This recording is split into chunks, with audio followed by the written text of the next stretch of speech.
Created in 1145 of the Southern Song dynasty, the Gengzhi Tu, also known as the Pictures of Tilling and Weaving, was made by official Lou Shu. Out of the 45 painted agriculture and sericulture images, this image here reflects the process of soaking seeds or jinzhong, as written in the Lou Shu poem. Two men are passing baskets filling it with the river water. A fine mesh bamboo basket containing rice seeds would then be placed in the water-filled basket.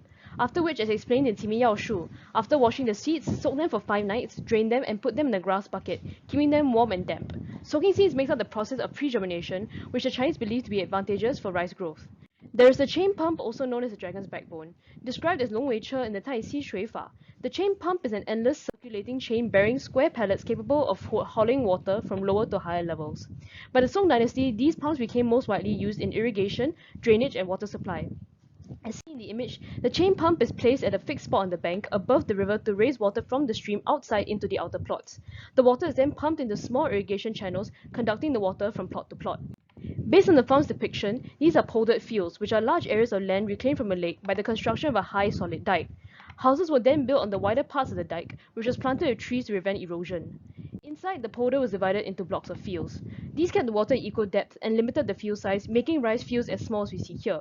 Commonly found in the lower Yangtze from the Han till mid-Tang, these fields flourished during the Song. The Tang centralized farming system was replaced by a Song land leasehold system, resulting in the change of agricultural production to a village or family-based system as seen. Drawn during the Southern Song, the depicted field is likely a southern Chinese farm and not a northern one.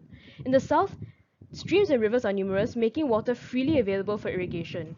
The area had flat or gently rolling plains broken by low hills. The south, with easily accessible river sources, grew wet rice in abundant irrigated fields, while the north grew dry rice where irrigation was difficult.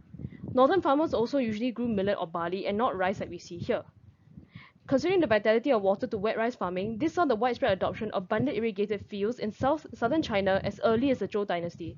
The importance of water in rice farming is also reflected in the Timi Yao Shu, stating, whether the land be good or poor, if the water is clear, then the rice will be good.